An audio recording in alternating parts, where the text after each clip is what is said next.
En el nombre del Padre, y del Hijo, y del Espíritu Santo. Bueno, nuevamente muy buenas noches para todos ustedes. A cada uno de los que empiezan a saludar, a conectarse, Dios les bendiga siempre. Como siempre, les digo gracias por permitirme poder entrar a sus hogares a través de este medio, de poder llegar hasta ustedes y compartir un poquitico toda esta experiencia de crecimiento en el Señor. Cuando yo doy estas catequesis o cuando predico durante las celebraciones eucarísticas en las horas de la mañana, créanme y se los voy a compartir con toda sinceridad, no me presento delante de ustedes como el que sabe, sino también como quien está en proceso de aprendizaje y de crecimiento. Y se los digo porque muchas veces, muchísimas veces, más de lo que ustedes pueden imaginarse, me he visto sorprendido a mí mismo por ciertas cosas que en el momento el Señor pone en mi corazón y que no habían sido cosas que inicialmente yo hubiera planeado en la preparación de la catequesis o de la predicación habérselos dicho. Por eso creo que siempre es una oportunidad bellísima cuando el Señor nos permite a todos, a ustedes, a mí, poder profundizar en el sentido de la Sagrada Escritura, poder saborear la Sagrada Escritura. Una de las múltiples cosas bellas que la palabra de Dios tiene es que el conocimiento y la profundización de la palabra de Dios nunca se agota. Nosotros podemos escuchar 1, 2, 5, 20, por enésima vez un texto bíblico y siempre tendremos la oportunidad de poder descubrir cosas nuevas a través de él. De seguro ustedes ya han vivido la experiencia, escuchan en una celebración eucarística, en la misma misa del día, los mismos textos. De pronto se conectan a 4 o 5 eucaristías distintas durante la jornada y se dan cuenta que cada uno de los sacerdotes tocamos aspectos totalmente diferentes y cómo van enriqueciendo la predicación de uno con el otro, porque de todas maneras la palabra de Dios siempre se filtra a través del oyente, se filtra a través del predicador. Es decir, la palabra de Dios nunca es ajena a la persona que la enseña, a la persona que la oye. Dicho eso, entonces, ustedes recordarán que yo ayer hice una pequeña introducción que tiene que ver directamente con los mandamientos de la ley de Dios. Y les había dicho que íbamos a iniciar una serie de catequesis en donde íbamos a tocar uno a uno cada mandamiento. Eso significa que nos esperan de aquí en adelante 10 catequesis distintas, empezando hoy con la catequesis número 1, con el primer mandamiento, de esos que nosotros aprendimos desde niños. Lo primero que quiero compartirles a ustedes es esa experiencia que los que somos aquí adultos tuvimos cuando estábamos en el colegio. Recuerden ustedes que recibíamos no una clase que se llamaba catequesis, porque no tenía ese nombre, sino que se llamaba propiamente religión y que la veíamos una vez a la semana. De esas clases en las que cuando se dio la oportunidad de tener un profesor que tuviera vocación para darla y no simplemente un profesor que fuera como un relleno, que tuviera que echar mano el coordinador académico de él para decirle como que, mira, da tú esa clase que nosotros no sabemos a quién poner que la dé. Cuando tuvimos un profesor realmente bueno, que amaba la religión, que amaba la fe, fue una persona que creo que a todos nos sirvió muchísimo porque nos enseñó muchísimas cosas. Entre ellos, nos enseñó a nosotros a aprendernos de memoria los 10 mandamientos. Entonces, creo que lo primero que tendría que preguntarle a usted es si usted los recuerda uno a uno en el orden en el que lo aprendimos. Se los digo porque cuando uno aprende los mandamientos, o por lo menos los que somos adultos empezamos a recitarlos, uno empieza fácilmente, dice el primero, el segundo, el tercero, el cuarto, de pronto hasta el quinto. Pero a partir del 6º mandamiento ya uno empieza como a dudar un poco y a tratar de hacer memoria y escudriñar en el pasado a ver qué es lo que dice el 6º, 7º, 8º, 9º y 10º mandamiento. volver a la experiencia de aprender los mandamientos de memoria es muy valioso, porque solo en la medida en que uno sabe qué es lo que Dios quiere de uno, qué es lo que Dios le pide a uno, pues en esa misma medida uno sabe qué tiene que hacer.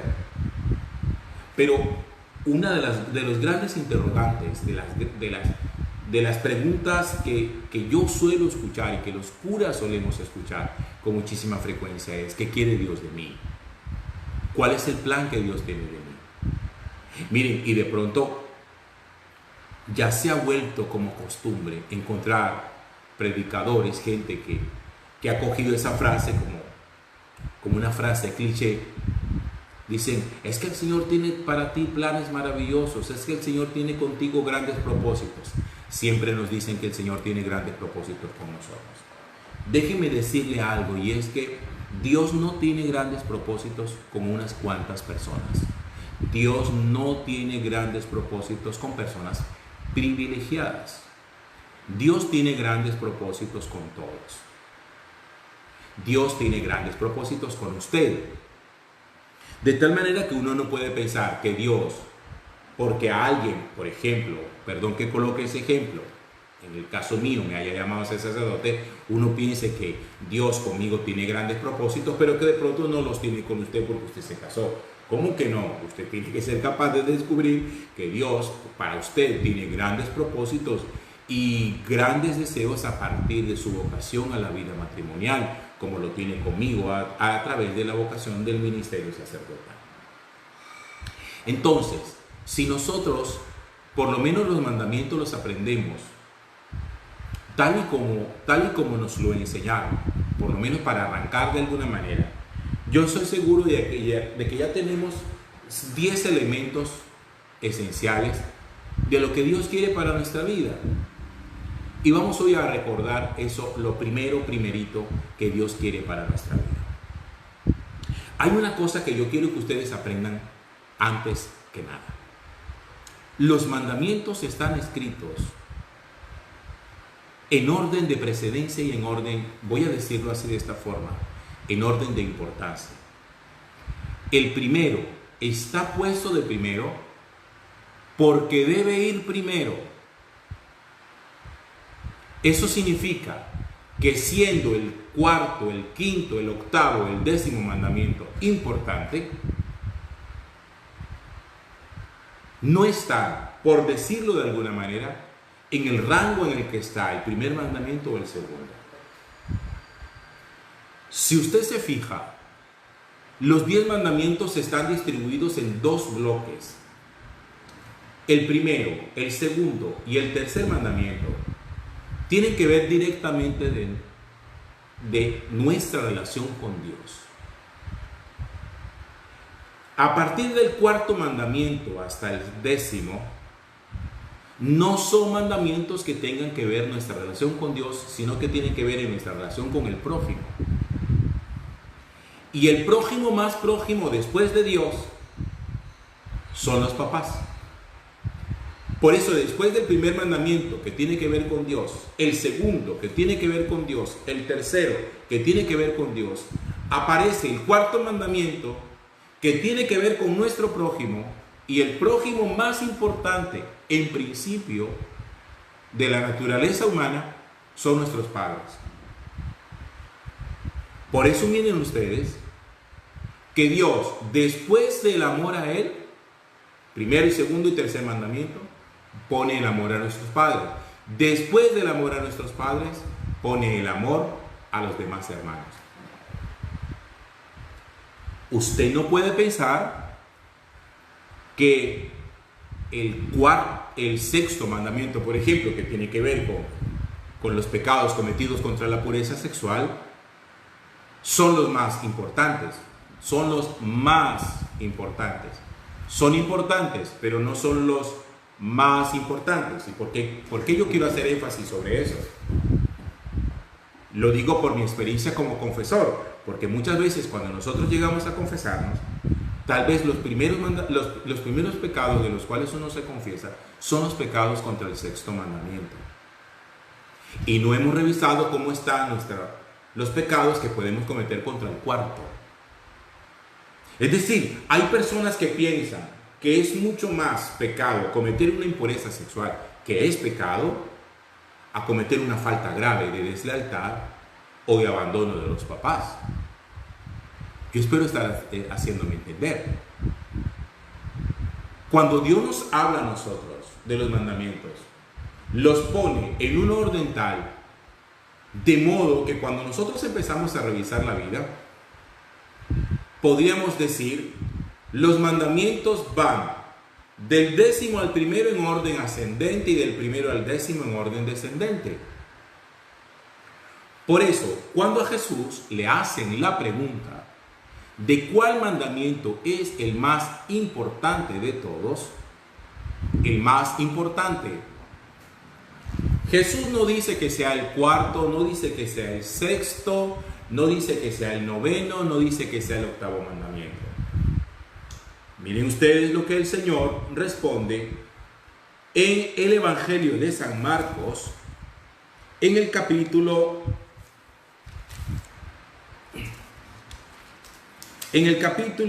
12, versículos 28 en adelante. Marcos 12, 28 en adelante. Llegó a Jesús un escriba que le había oído hablar, y entonces se le acercó y le preguntó. Un escriba, escuchemos quién fue que se le acercó a Jesús. No se le acercó cualquier persona, se le acercó un conocedor de la Sagrada Escritura. Le dice, ¿cuál es el mandamiento primero de todos? ¿Cuál es el mandamiento más importante de todos? Jesús no le dijo a él los 10. Jesús no le dijo a él que los 10 estaban todos en el mismo nivel.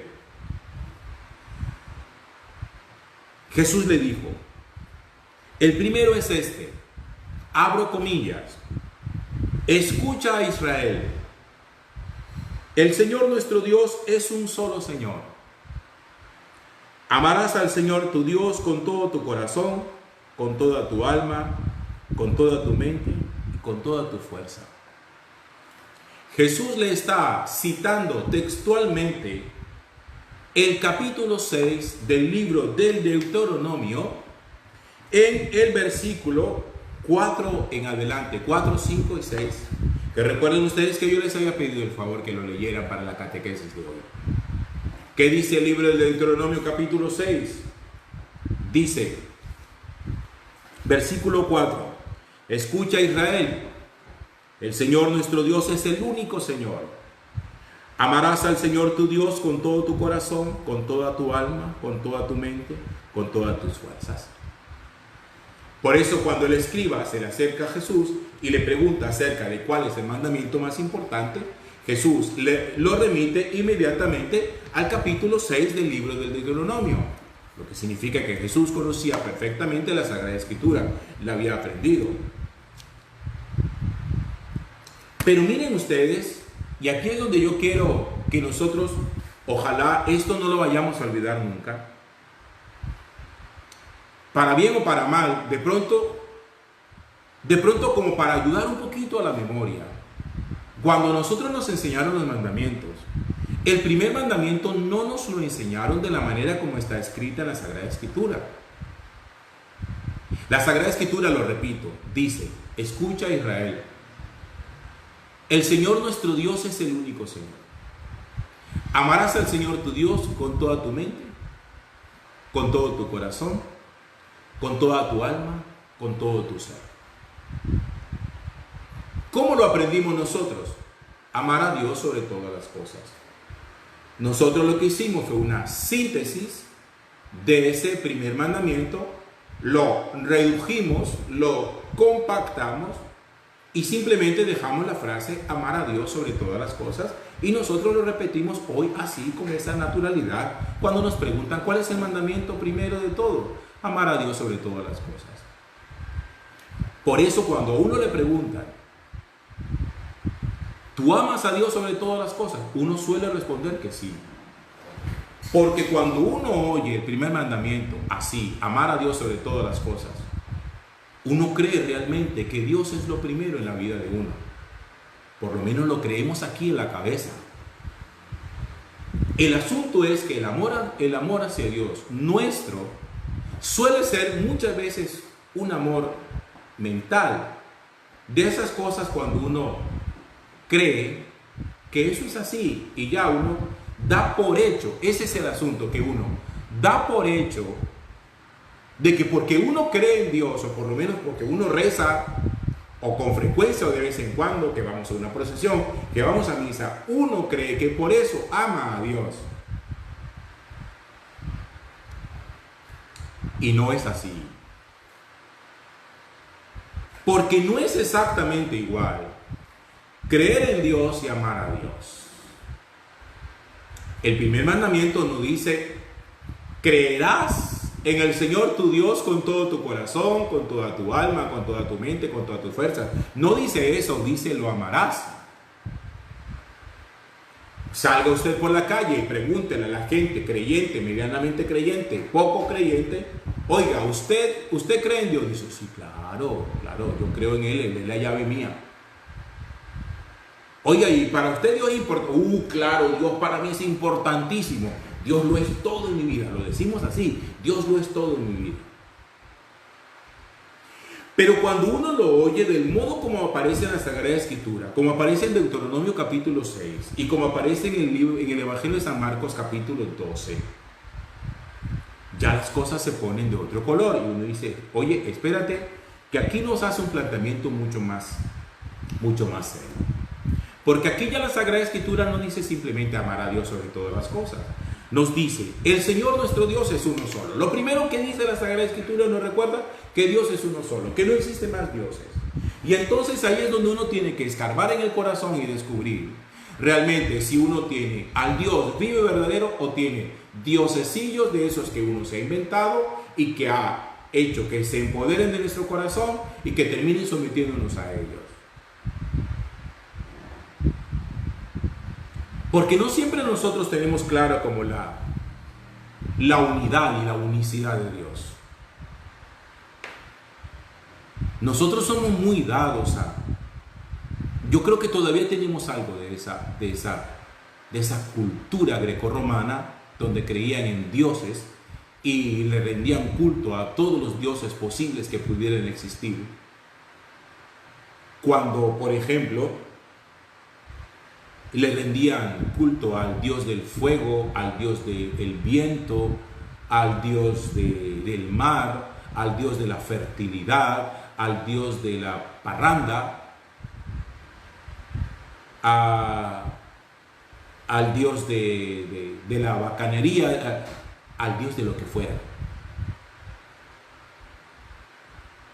Nosotros muchas veces decimos que nuestro Dios es uno solo. Sin embargo, fíjense ustedes, nosotros andamos muy pendientes de la alineación de los astros para ver en qué momento los astros se alinean en nuestro favor. Y decimos que creemos en el Dios verdadero. Y va a decir el libro del Deuteronomio, y nos va a recordar Jesús: amarás al Señor, amarás. Amarás significa, vas a comprometer toda tu afectividad en exclusividad, porque una de las características del amor a Dios y del amor humano es de la exclusividad, de la totalidad y de la permanencia. Exclusividad, totalidad y permanencia. Miren, como quiere Dios que nosotros nos amemos entre nosotros, quiere Dios que nosotros lo amemos a Él. Dios no nos dice a nosotros simplemente que lo tengamos en cuenta, que estemos pendientes de Él, que le recemos de vez en cuando, que le pidamos, que lo invoquemos. No. Eso no es lo que nos está diciendo el Señor. Nos está diciendo: mira, para mí es importante que tú me ames. Porque oigan eso que les voy a decir. Con toda la omnipotencia que Dios tiene, hay una sola cosa que Dios nunca haría. Con todo y que es todopoderoso, nunca podría obligarnos a amarnos, a amarle. Jamás podría Dios obligarnos a nosotros a amarle. Porque el ejercicio del amor es un ejercicio de la libertad. Y Dios respeta aún con dolor para sí mismo, la libertad que nos ha dado. Dice el Señor es uno solo, lo amarás. Y entonces ahí uno tiene que preguntarse si el amor nuestro a Dios es de totalidad, es de exclusividad, que no haya nada, oigan bien, que no haya nada ni nadie que entre en disputa por ese amor hacia Él. Hoy estaba pensando, a raíz de ciertas cosas que han pasado, cómo nosotros muchas veces en el camino nos vamos topando, nos vamos encontrando con ciertas personas que le molestan incluso que nosotros seamos creyentes. Varones que encuentran a una mujer que es de Dios, que es piadosa, y le produce fastidio, le molesta. Sienten que Dios sienten que Dios es como un rival que viene a disputarse el amor de la mujer que ellos dicen querer. Y les molesta tanto que le quieren prohibir que le rindan culto a Dios. Esas personas así, voy a decírselo así, son muy peligrosas y terminan convirtiéndolo a uno en idólatras. ¿Y saben por qué? Porque son gente que le quiere a usted robar la posibilidad de la exclusividad del amor a Dios, que no es un amor que entre en disputa con nada, arrebatárselo del corazón simplemente para que usted viva para ellos o para ella. Hay gente que no le quiere a usted creyente, hay gente que no le quiere a usted adorador, hay gente que le quiere a usted idólatra. Idólatra, hermano. Hay gente que quiere que usted viva para ellos o para ellas, que ni siquiera tenga la posibilidad de amar a Dios, de orarle a Dios, de rendirle culto a Dios, de alabar el nombre de Dios, de buscar a Dios, de santificar la vida a través de Dios. Porque hay gente que no ha entendido lo que significa el amor a Dios, que no es un amor, se lo vuelvo a repetir por tercera vez, que entre en disputa con el amor humano. Porque Dios no nos va a decir a nosotros, no, es que tú tienes que dejar de amar a tu esposo para amarme a mí, tienes que dejar de amar a tus hijos para amarme a mí. No, el Señor lo que nos está diciendo es, tú debes saber colocar dónde está tu esposo y dónde estoy yo. Entonces dice el Señor en el primer mandamiento, amarás al Señor tu Dios, lo amarás. Ahí está la clave, con toda tu mente. Miren cómo lo dice, con todo tu corazón, con todas tus fuerzas. ¿Ven dónde puse la mano? Con toda tu mente, con todo tu corazón, con todas tus fuerzas. Cuando nosotros nos echamos la bendición, cuando empezamos la Eucaristía, cuando terminamos la Eucaristía, cuando iniciamos una oración, cuando terminamos la oración, cuando vamos a salir a casa, cuando vamos a empezar un trabajo, cuando vamos a hacer un negocio, siempre decimos en el nombre del Padre, del Hijo, del Espíritu Santo, amén. Y con este gesto de la cruz y el lugar donde nos ponemos la mano, estamos recordando e indicando nuestro amor a Dios como debe ser. Amarás al Señor tu Dios con toda tu mente, con todo tu corazón, con todas tus fuerzas. ¿Y por qué colocamos fuerzas aquí en los hombros? Porque los hombros indican la fortaleza física de una persona. Cuando uno quiere animar a alguien para que haga algo, uno le dice, métele el hombro. Como que dice, ponle fuerza que tú eres capaz.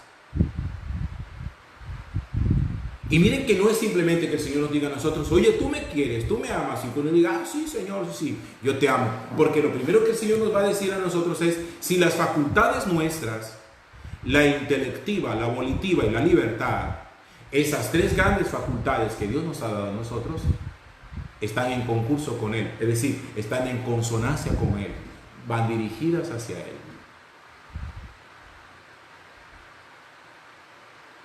Porque a veces se lo dije ahorita hace un rato. Nosotros creemos que el amor a Dios es un asunto simplemente intelectual. Por eso a veces nosotros creemos que amamos a Dios. Creemos, nos imaginamos, pensamos que sí, decimos que sí.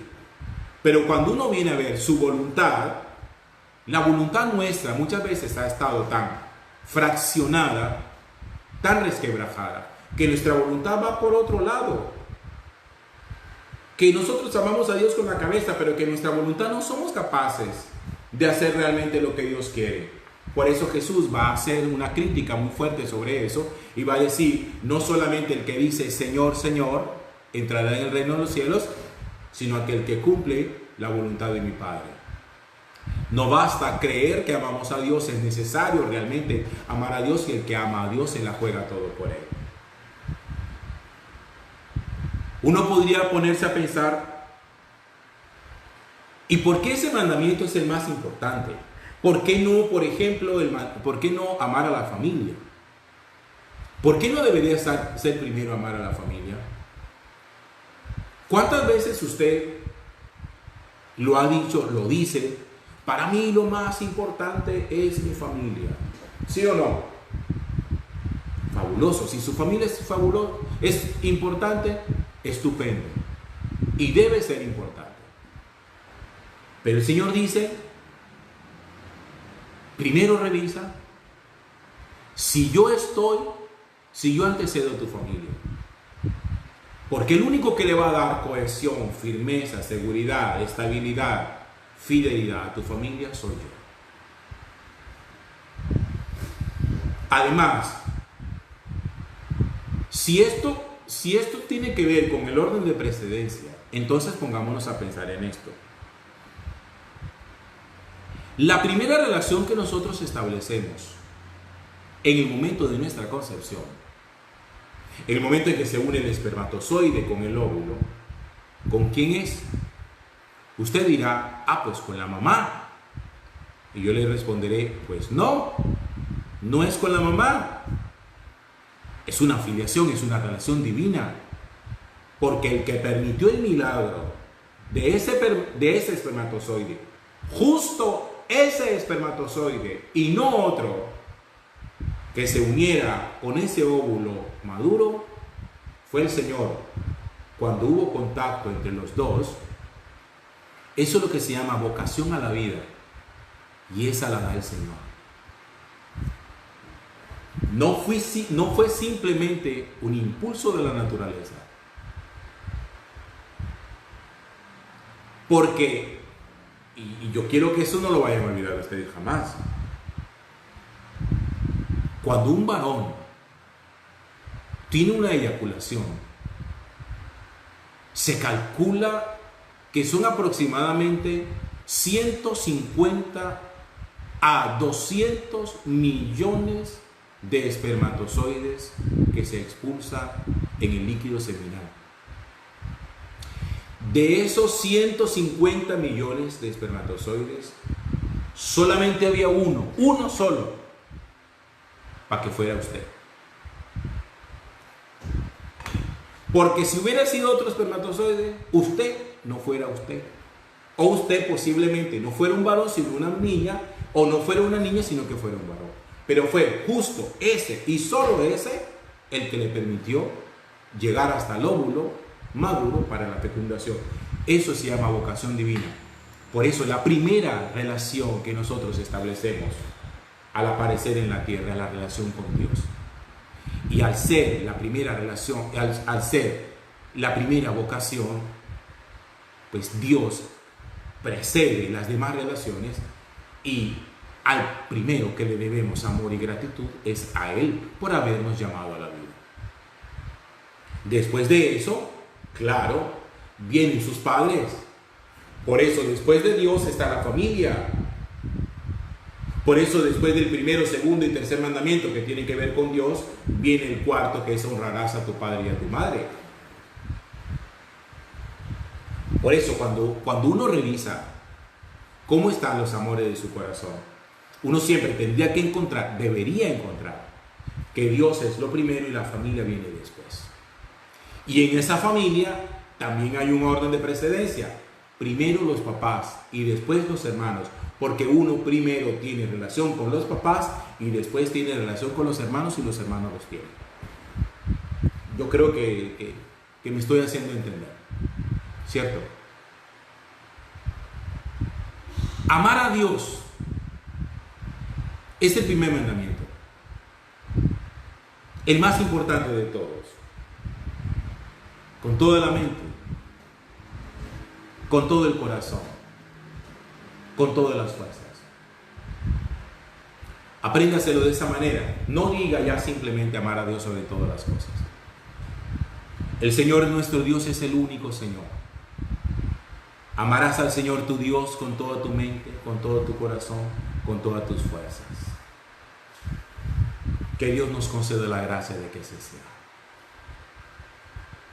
Amén. Gracias por acompañarme. Gracias por permitirme entrar a sus hogares. Dios les bendiga. Que tengan una feliz noche.